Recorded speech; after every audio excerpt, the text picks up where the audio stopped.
सियालकोट से, जहां पंजाब के वज़ीर आला चौधरी परवेज़ इलाही ने सूबे में 1 लाख नौकरियां देने का ऐलान किया है। ग्रैंड एशियन यूनिवर्सिटी सियालकोट की इफ्तिताही तकरीब से खिताब करते हुए वज़ीर आला ने कहा कि पंजाब हुकूमत पुलिस, लोकल गवर्नमेंट और दीगर महकमों में मुलाजमतें देने के लिए इक़दाम कर रही है।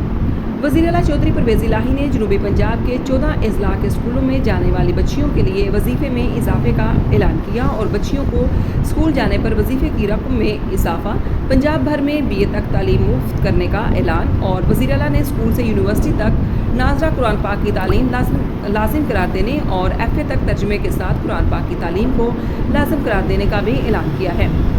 वज़ीर आला चौधरी परवेज़ इलाही ने कहा कि ट्रैफिक वार्डन्स और पेट्रोलिंग पुलिस के अलाउंसेस को डबल कर दिया है, जबकि सूबे में नई पेट्रोलिंग पोस्टें भी बनाएंगे।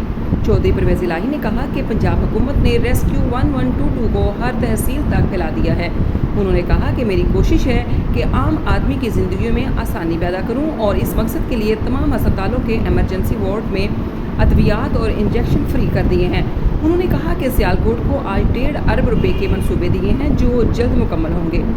वज़ीर आला ने कहा कि गुजरात की इंजीनियरिंग यूनिवर्सिटी में ऑस्ट्रिया की डिग्री मिलेगी, जबकि संबड़ियाल में इंजीनियरिंग यूनिवर्सिटी का मंसूबा जल्द मुकम्मल करेंगे।